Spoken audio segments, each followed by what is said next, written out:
The big shot, big cheese of the week. All right, each week we're going to give the fans here at the Sports Depot a chance to talk to our guests, and we've got a few now that want to step up to the mic and talk to both LB and to Knuckles. Go ahead, you're up. Chris, I recently saw on videotape a pretty good fight that you had with Coach Milbury at the time when you were in Montreal, and you did pretty well. You did real well. What do you mean pretty well? Ooh, he hurt your hand with his face. Extremely well. Yeah. It must seem kind of ironic how you're now one of Coach's favorite players.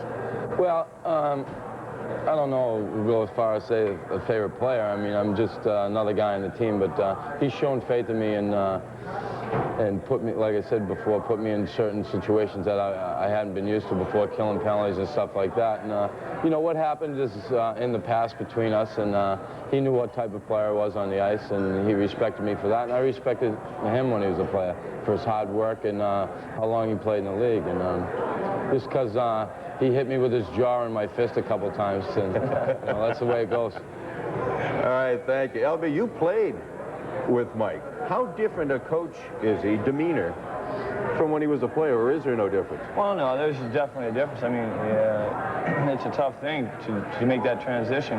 You go from, you know, it's tough. He's our coach, you know, he's not our teammate, and you have different views and different perspectives. What I think makes Mike Milbury so successful is that he hasn't changed as a person. He hasn't changed. He hasn't become a coach from a player. He coaches the same way he played. He was honest. He told you always how he felt, and he worked hard. I mean, he coaches the same way as he played. I mean, I don't think, besides Terry O'Reilly, I don't think there's anybody that's worked harder and you know, deserves more than what he got. I mean, he got what he worked for, and he had a long career, and he 100%, and that's what he got back. Let's see if I can get on the power. Let's see if we can spread. Let's see if we can spread a little more on there. Maybe we'll get back in the lineup. Let's go back to the fans' microphone. Who do you think does the best pump on the Bruins? You got to give it to the Stumper. Although Rosie's coming into, we've got a little international flavor on the pump. Yeah, Rosie, he gets a little. I don't know what that was. His is a little more feminine, I think. Yeah. Rosie. Yeah. And how about Petrie? Stumpy got the good pump. The double. Oh yeah, And, Petrie does the double. We just witnessed that the last couple games. You got to go. You know, Bubba, Ray Bork gets because he gets down on the knee and he gets it going pretty good. But some guys get to do it more than other guys. So yeah, you know, like I had a thing going the pineapple two-step. And yeah, that was cute. I had to dump the pineapple two-step and start doing the pump. So we kind of got on Knuckles for the two-step deal. That wasn't working here. Yeah, we saw in the video earlier. You like to get one skate up off the ice. Yeah, but it always seems like it's the wrong one. Like I'm not in. Not in sync. Yeah, I'm not in sync with it. I'm doing two things at once. It's like walking and chewing bubble gum at the same time. I tend to mess it up, so I always get in trouble with my. And LB looks like a fencer. I mean, you've got yours up high. Oh yeah, I don't know if maybe the people have been watching, like last year when I got a goal, one of the very few that I do get. Final game against Edmonton in the Cup. Yeah, I was kind of excited. I had both hands. I just reached for the ceiling. It was unbelievable. What a feeling, guys. Yeah, but like it's hard to do the pumps. Say if you lose a game 8-1, it's 8-0, and you get that one goal. Yeah, so you can't really. If you get too excited, then it just doesn't look too good out there. This is a time, you know, as Knox and I are both injured. This is a time that you get to work on that stuff. You know, make use of the time. Right, you know. Sure. In the shower. The team goes. Do the pump in the shower. Can I have the soap, please? Let's go back to a fan. Did your buddy have a question? Nope. All right. Why don't you pass the mic back to the next gentleman in line? Hi, guys. I was wondering if you or any of your teammates have anybody close to you in the Middle East in the war and how it affects the team play or... For myself, I don't. You know, I can say honestly that if you call my answering machine every day, I make sure that there's something on my machine about what's going on over there and the people that are there. I respect them unbelievably. I think they're incredible, and I hope they all... It's too bad. I wish they could all come home safe, and I wish we didn't have to be there in the first place.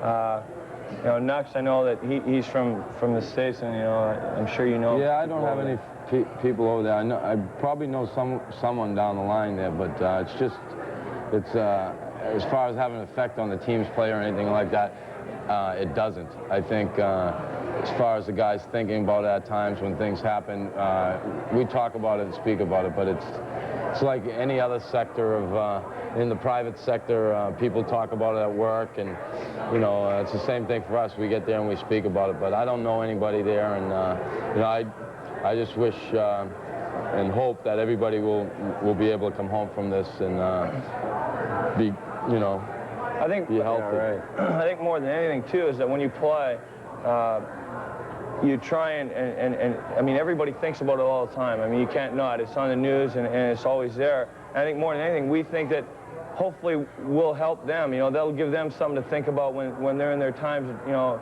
times of trouble or times of, you know, need, that they'll be saying, hey, you know, I go out and I hope that we win, so that if there's a Boston Bruin fan over there, that he's pumped that we won. I mean, that gives him that little bit of diversion. Oh, yeah. Okay, let's go to the next fan.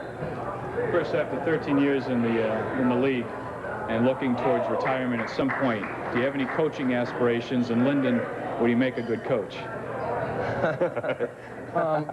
13 years? This is actually my 12th. 12? Yeah, it's going to be 13 next year, but I've thought of maybe coaching at one point. I'd like to get into coaching maybe, but I'd like to also have that little tag on there, assistant general manager.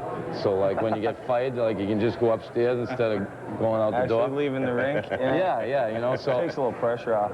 You know, I would like to, I had thought of it, and there's a good possibility that I could. LB, do you think you'd make a decent coach? Yeah, I think, you know, not blowing any smoke, but I think the one thing that Nux is like everybody else.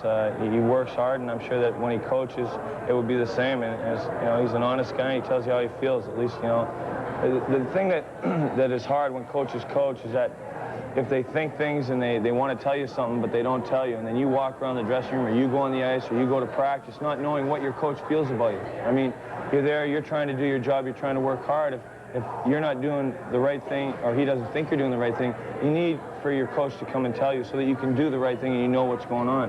And you know, that's what makes Mike Milbury, and Terry O'Reilly was the same way. That's what makes a good coach. Is because if there's a problem, then he comes to you, tells you there's a problem, you solve the problem. If there's a problem, he doesn't talk to you, then the problem lasts, and it goes on, and that's when things don't work. All right, we've got time for one or two more. Let's go back to the fans' line.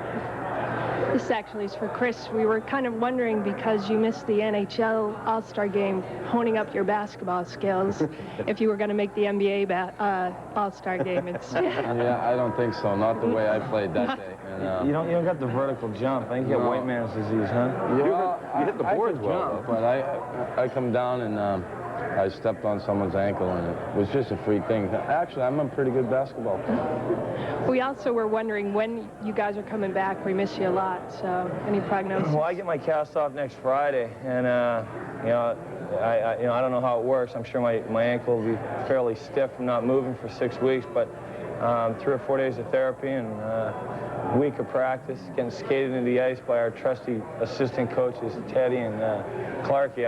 I'll be playing hopefully a couple weeks from Friday. All right, thank you. And unfortunately, we've run out of time for the fan segment. In fact, we're running out of time on the show in total. So we bear with you to stick with us. We've got to pay a few more bills, take a quick break. We'll be back to say goodbye to the guys.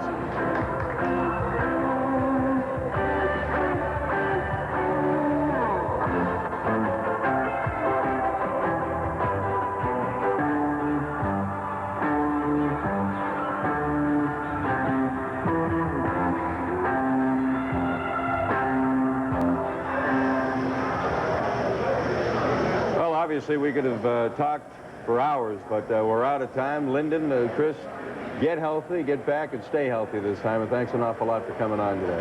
Well, thanks for having us, you know, and seeing as Lyndon and I, we are the ultimate knobulators. We want to welcome you to the club. You I'm now a knob. You are Thanks a very knob. much, guys. You are a knob. It is nice Dave to be Shea knob. is a knob. We want to thank everybody here, especially Matt and Jay and the Sports Depot for having us, and all of you folks here and at home for watching. We will not be with you next Tuesday because the Bruins and Penguins will be playing, but join us the following Tuesday. Our guest will be John Havlicek and Bobby Orr. Until then, so long.